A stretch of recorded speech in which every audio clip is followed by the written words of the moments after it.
இந்த தமிழ் வருடத்தில் மீனராசி நேயர்கள் எல்லாருமே தான் நினச்ச காரியத்தை வெற்றிகரமாக முடிக்கிறதுக்கு என்ன பரிகாரம் மேம் நீங்கள் சொல்லுவீங்க?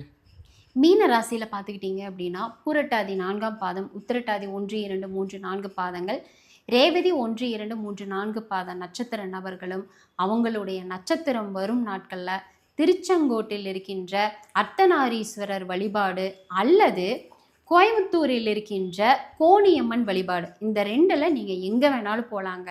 போய்கிட்டு அந்தந்த ஆலயத்தில் இருக்கின்ற அதாவது இப்போது எம்பெருமான் ஈஸ்வரன் தான் அங்கே இருக்கிறது பார்த்தீங்க அப்படின்னா, அர்த்தநாரீஸ்வரர் அப்படிங்கிறதே சிவனும் பார்வதி தேவியாரும் சேர்ந்த உருவங்கள் தான் நம்ம அர்த்தநாரீஸ்வரன் சொல்கிறோம்.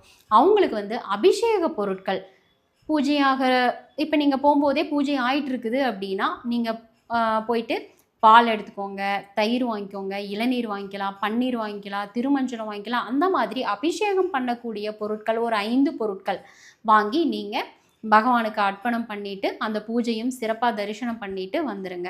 அதே மாதிரி அங்கே போயிட்டு அம்பிகைக்கும் நீங்கள் இதே மாதிரி அபிஷேக பொருட்கள் வாங்கி வழிபாடு பண்ணிட்டு வாங்க. சப்போஸ் நீங்கள் போகும்போது பூஜை ஆகலை மேடம், எல்லா அலங்காரமெல்லாம் முடிச்சுட்டாங்க அப்படிங்கும்போது நீங்கள் அந்த பொருட்களை வாங்கி நீங்கள் அங்கே கோவிலில் கூட கொடுத்துட்டு வரலாம். அபிஷேகம் பண்ணும்போது அதை உபயோகப்படுத்திக்குவாங்க.